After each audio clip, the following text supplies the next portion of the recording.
O Jornal Centro-Sul recebe o economista e doutor em economia, Otílio Rodrigues, que interage direto de Campinas. Otílio, desde que o mundo é mundo, que tem essas alterações climáticas, essa questão do aquecimento global é uma ameaça real ou é apenas conversa do movimento ecológico, uma disputa também do ponto de vista da hegemonia do poder global? Muito bem, Erivan. Essa é uma boa questão. Há muita narrativa, há muita guerra ideológica. A gente observa que essas correntes ideológicas conseguem ideologizar um assunto que é sério, mas às vezes aí tem as diversas correntes catastrofistas que apregoam o fim do mundo e tem aqueles negacionistas que acham que é tudo uma balela, é tudo uma conversa de ecochato, que muitas vezes tem interesses escondidos por trás dessa sua postura, né?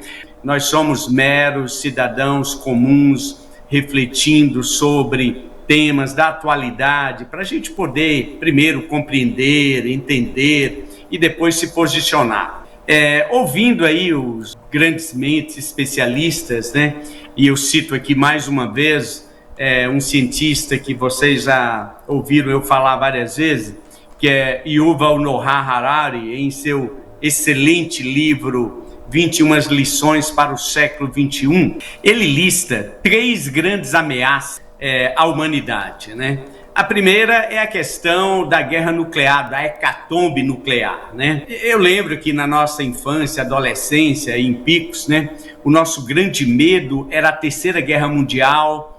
Naquele tempo nós vivíamos a época da Guerra Fria, e aí, bom, esse assunto depois esfriou e não faz mais parte da nossa pauta de preocupações. Porém, né, nós estamos vendo aí uma escalada da violência e alguns cientistas eles criaram um relógio chamado Bulletin Science, que eles tentam medir os riscos de uma guerra mundial. E nesse relógio nós estamos a apenas 12 segundos da meia-noite, ou seja, o risco de uma hecatombe nuclear ainda existe, embora não apareça na pauta da grande imprensa. Mas nós estamos vendo aí o acirramento dos conflitos militares entre as nações. Uma segunda ameaça diz respeito à inteligência artificial, né, o mundo dos algoritmos, no sentido de que isso pode criar uma ditadura de uma pequena elite de mega empresas que dominam os algoritmos e os bancos de dados e pode estabelecer aí o que é certo, o que é errado, como fazer e influenciar o comportamento das pessoas. Da utilização da biotecnologia na definição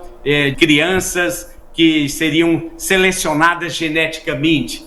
E aí seria o fim do chamado Homo sapiens, que é nossa raça humana, que tem aí 250 mil anos de existência. Eu estou colocando tudo isso apenas para dar o contexto geral, que aí a terceira grande ameaça, não é nessa ordem de importância, que seria o desafio ecológico. Ele é um problema real, nós devemos sim nos preocupar com o clima. 7 bilhões de pessoas estão extraindo da natureza mais recursos. É impossível sustentar o nível de consumismo das sociedades ocidentais, principalmente Estados Unidos, Europa Ocidental, levando isso para 8 bilhões de pessoas, que é a atual população da Terra. Então isso cria aí um desequilíbrio ecológico, o nível de aquecimento global, medido através do efeito estufa, né? A emissão de gases poluentes, principalmente decorrente dos combustíveis fósseis, né? Lá no século XIX, Thomas Malthus, um cientista britânico, né?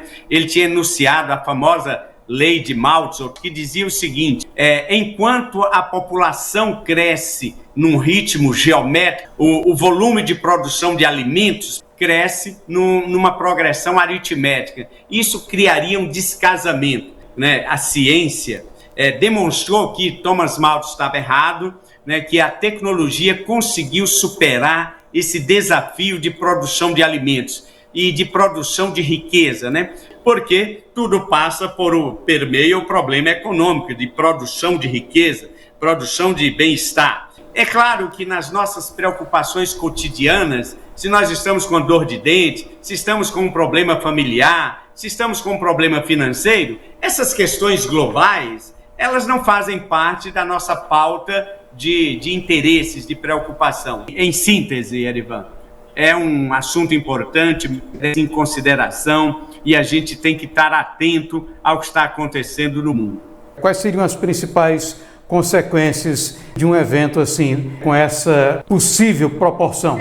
Nós estamos observando um processo de desertificação de algumas regiões. Tem a questão também, por exemplo, de desaparecimento da calota polar. Tem consequências, inclusive, aqui em nosso país. O aquecimento global está promovendo um desaparecimento da calota de gelo lá nos polos. E aí, o que acontece? Aumento do nível dos oceanos. E dentro de não muito tempo, algumas cidades poderão desaparecer. Algumas ilhas vão desaparecer em função do aumento do nível dos oceanos. Aqui mesmo no Brasil, nós estamos assistindo aí a invasão do mar na zona costeira de algumas grandes cidades, inclusive capitais nordestinas. Tem também a questão ainda dos eventos climáticos extremos. A gente viu o último verão, nós tivemos o ano mais quente no hemisfério norte, desde que se tem registro. Então, nós vimos a ocorrência de furacões, de tufões, de tsunami, de secas extremas. A gente viu lá na Amazônia este ano, né?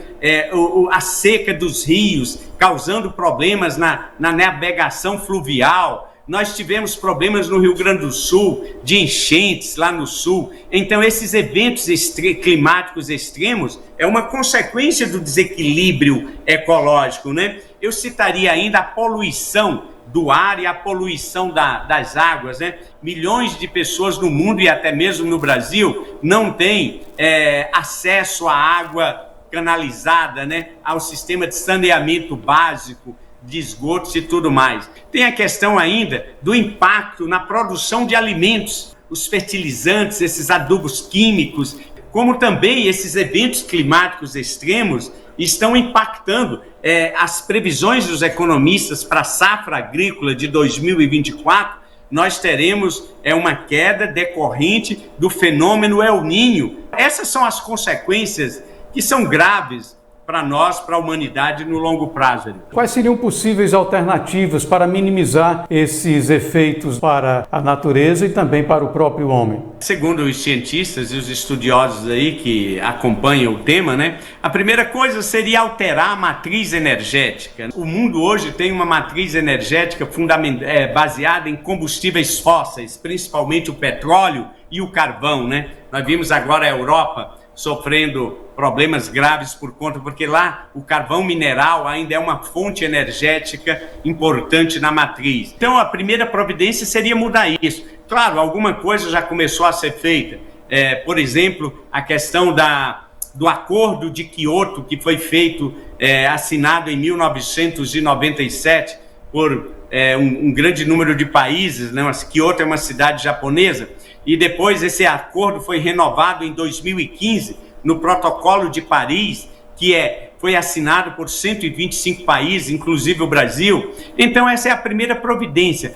80% da nossa matriz energética é baseada em energia renovável, que é a energia hidráulica, a eletricidade gerada a partir das usinas hidrelétricas. E também a energia eólica e a energia solar. A saída vai passar por esta alternativa de mudar a matriz energética do mundo, e aí nós temos uma grande oportunidade. Só no ano passado foram gerados a partir da energia eólica, que o Nordeste é um grande potencial. No ano passado, cerca de 37 Itaipus foram geradas no mundo. Então a saída vai estar por aí para a gente garantir, Erivan, um mundo para os nossos filhos, para os nossos netos, um mundo que seja sustentável.